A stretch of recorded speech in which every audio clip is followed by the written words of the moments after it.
all new today. You and I will begin unprecedented access to one of the most phenomenal organizations of our time, Woman Inc. If you're like me, you often wondered, where would women go to flee from an abusive relationship? Right now, we will find that out. Ladies and gentlemen, Executive Director and Program Case Manager, Michelle Wormley and Ruby Jones. Thank you so much, Chad, for inviting us and giving us the opportunity to speak on our program. You're welcome, you're welcome. So, did you create this program from your own life experience? Chad, no, I did not. However, as many do know, domestic violence knows no boundaries in terms of income, race, or status. It affects all levels of individuals. So no, I did not. Woman Incorporated actually stands for Women Opting for More Affordable Housing Now. We were created by a coalition of family violence program administrators. They realized that the short-term need in the shelters was not sufficient to allow women and children to get on their feet to move on. So we were created to develop affordable housing for women and children of domestic violence. We're based in Southeast Texas. That is our locale. We developed a couple of other housing developments in Pasadena and Beaumont. But specifically, we were created to develop housing for women and children of domestic violence, augmented with supportive services, because we do know housing alone is not the panacea. It does not address it. You have to have the supportive services to enable them to reach their self-sufficiency. What exactly is transitional housing? Many people have their different views of what transitional housing is. What is transitional housing?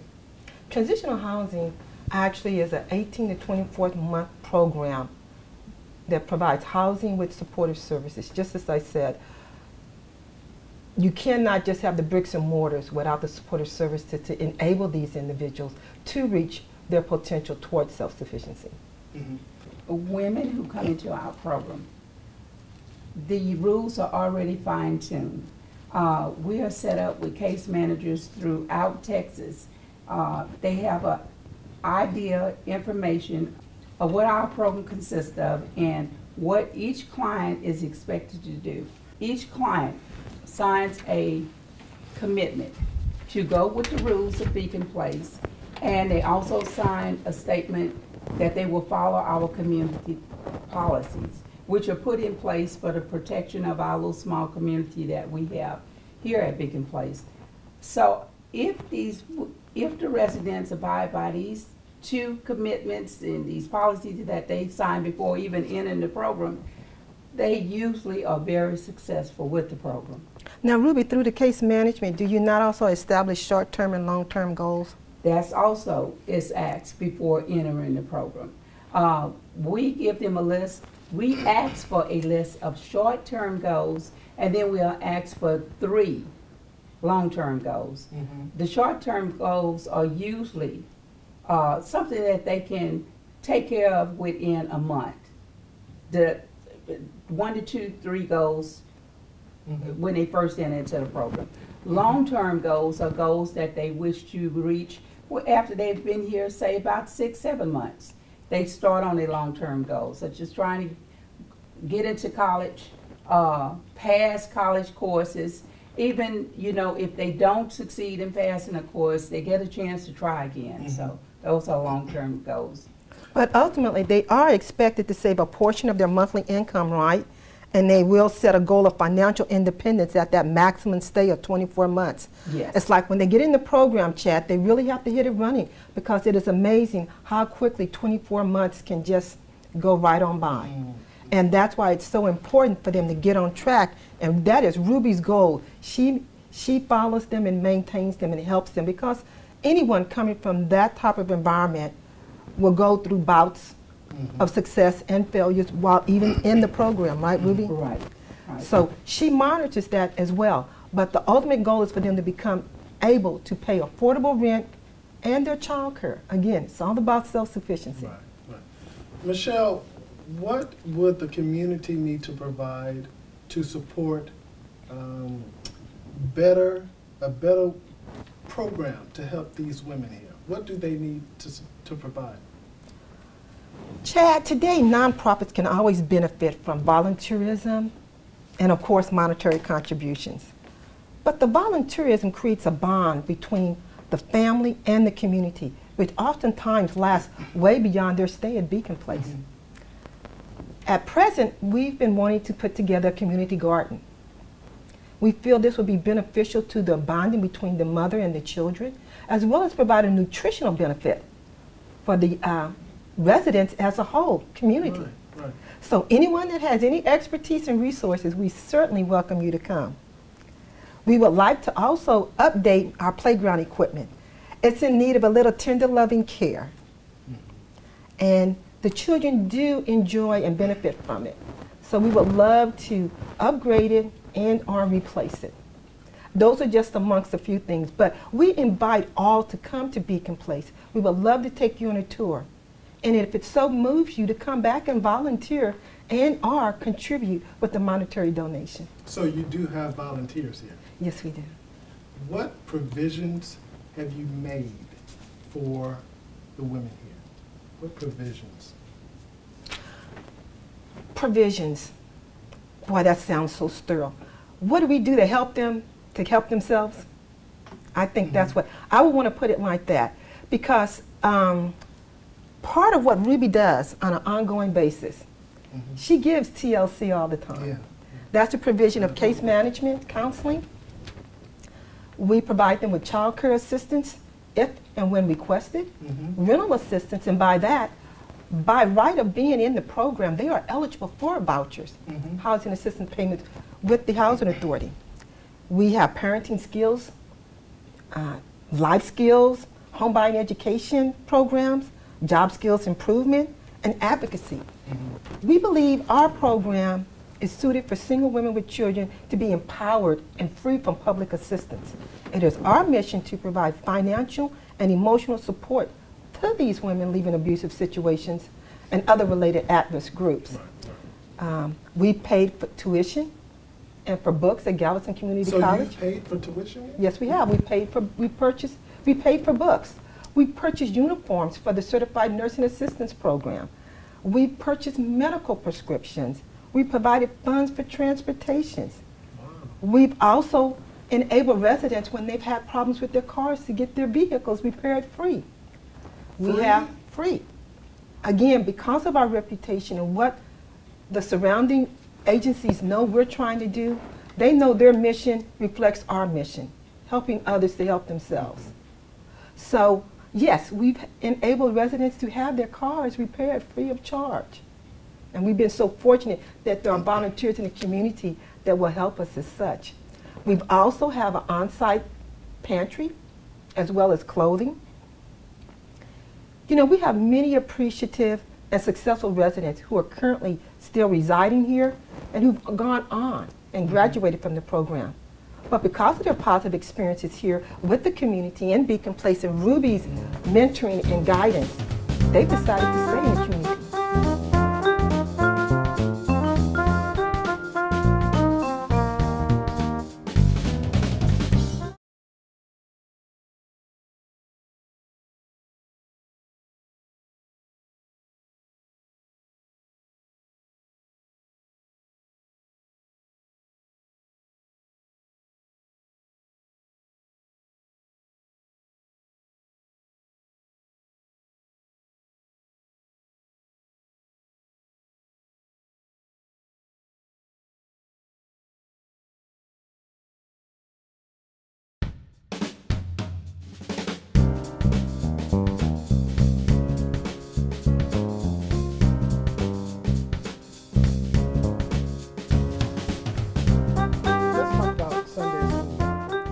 Can we go there? Certainly, certainly. Everybody else is. Yeah, let's go there.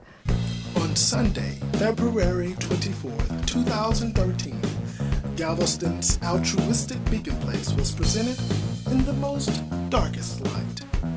In that same article, some residents went so far as to say their apartment was vermin infested and filthy. How did that, as a, you know, I think about the show, the Chattin with Chad show, and I think of the many critics that I have. Yes. I think of good critics and I think of bad critics. Yes. As the executive director here at Beacon Place, how did that make you feel? Well, in a word, disappointed. How so? We have provided services to women and children of domestic violence on this island for over 14 years. We're not the first agency to receive these type of complaints, and I'm sure we won't be the last. Our fellow community service providers and collaborators have been so great. They have voiced their continued support because they know what was stated in the article does not reflect or depict their experience with Beacon Place staff or residents. The claims just do not add up, Chad, and they're half-truths and falsehoods. So Beacon Place, one of several housing developments we've had the privilege to develop in coordination and collaboration with other communities. This has been probably the most hurtful in terms of what was said in the article, not only as a commentary on Ruby, as well as me and our agency. So I was quite disappointed. Are you comfortable with discussing the allegations that was written in the newspaper? Are you comfortable with it? You know what, Chet? I am a kind of a person that's half glass full. When I see a problem, I try to address it and then move on. But there were some outrageous statements made in that article that I would like the opportunity to address. Like what was the most harrowing, Well, you say? I would say people are visual. So the picture, agree. so the picture of the individual sitting there on an unsanitary mattress and making claims about the state of condition of the units when she entered this program. That was quite disappointing because that was more a commentary on a resident's housekeeping than an indictment against Woman Inc. or Beacon Place or Ruby. Chad, prior to the issuance of a voucher to any resident on site here, the Galveston Housing Authority must come out and conduct an inspection. That's the protocol, right? That is the protocol. When they come out and conduct the inspection, if there's anything that the resident has complaints or concerns about, they inform them. And they let them know what's going on. So to imply that the state of that unit is the state of when they come into the program, it's just not true. It's just not true at all. I've always made the comment to Ruby, and Ruby knows it. I want an individual, when they come on site, to feel as though their mother or father could live here. That is what we achieve. That is what we strive to achieve. And I have pride in that. And I hope that when you have the opportunity to go and visit a unit and speak to a resident, they will show that same pride that they have in their unit, in their home. Just to get a closer look for myself, one tenant allowed my production staff and I to get a closer look at the apartment she resides in.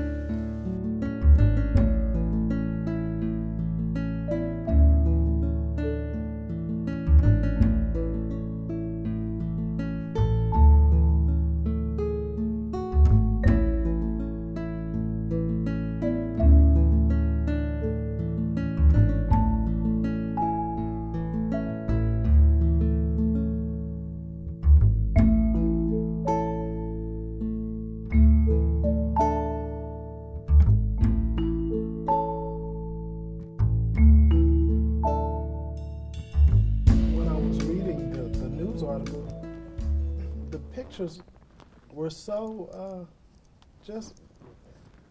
it wowed you. The units are sprayed once a month. Units are sprayed once a month. So this issue about vermin infested, again, dilapidated.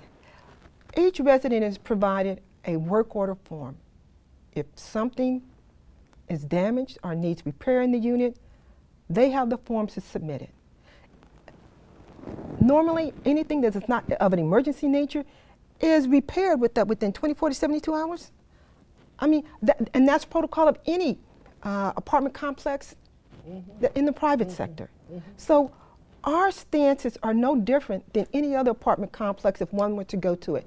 We take pride in this community center so that the children, as well as the women, could bring their friends and family here, like you would in a regular private apartment complex. Watch movies, play games, use the computers. We take pride in that, and we will not let anyone diminish that. So, what I'm understanding here, the pictures that were depicted in the newspaper article Yes.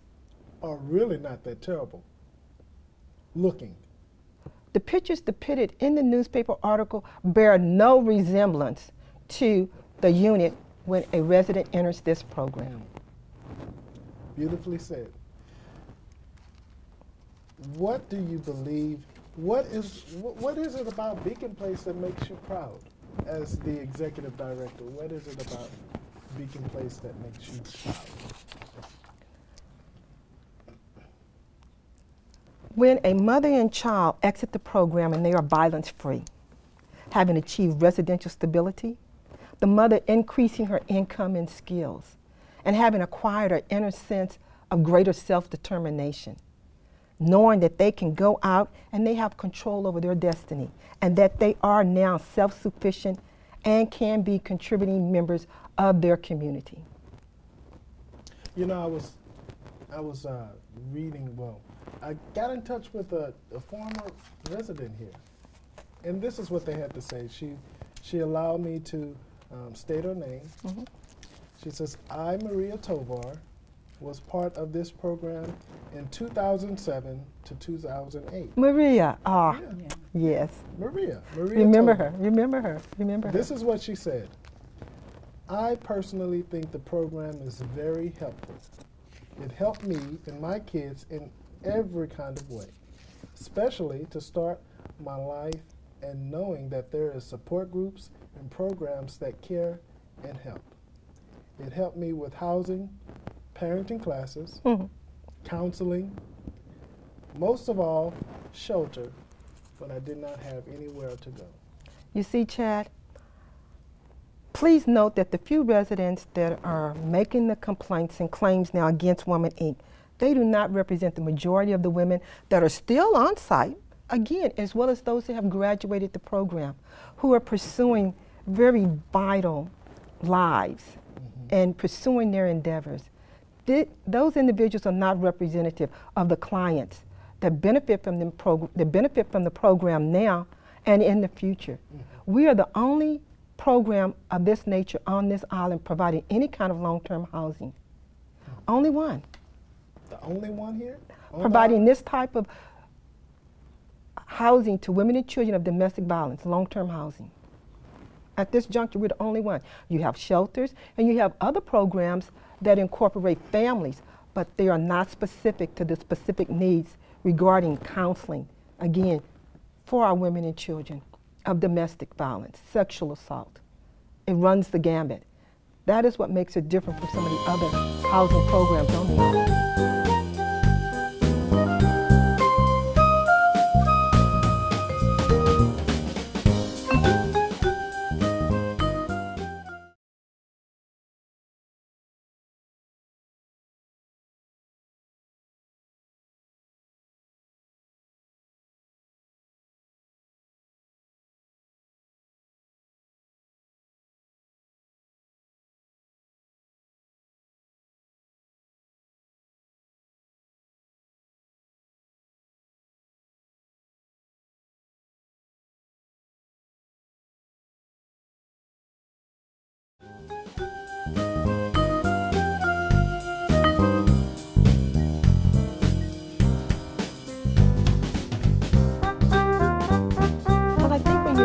Individual that is fleeing domestic violence and fleeing a battered situation, oftentimes there is such a sense of hopelessness. They'll have the shelter, but they know it's a limited amount of time. So they have some hard choices to make. Do they become homeless and they're thinking about their children as well? Do they go back to the dangerous situation?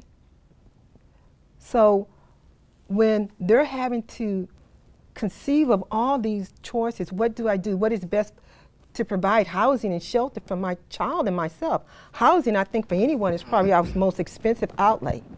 Oh, yeah. It's the most expensive outlay. I So, agree. so if you do not have the stability of a home and you're battered, oftentimes you will go back to that abuser. Woman Inc. was founded so that would not have to occur. That's why it's so important.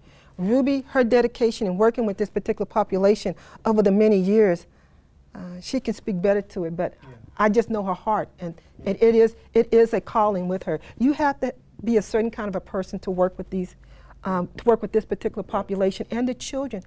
We speak of the mothers, the abuse as well as oftentimes been on the children as well. You know, I really do believe that this is a phenomenal program. Some time ago, I interviewed Dr. Brett Mazel. He's very well known in the Galveston community. Yes. And that too is a transitional learning center. Yes. It's for brain injured patients. Yes. And he expects, as the director, the medical director there, he expects for his patients, brain injured, to transition to a self-sufficient life. And how much more so are you encouraging the women here to do the same? And that is our existence, self-sufficiency. Otherwise, why are you coming here? And that's your mission too. Yeah, He also said that's our mission. Our mission is not just patient care. Our mission is education, extensive this, that, and this. And your mission, not only just for women fleeing domestic violence, but is to gain a sense of self-sufficiency. Definitely. I really do believe from the very core of myself that this program, if a woman is being abused, or if someone know of a woman that is undergoing physical abuse, sexual abuse, how could they learn more about this program? Who do they need to contact? Well, then I will speak to our sister organization, shelters. Yes.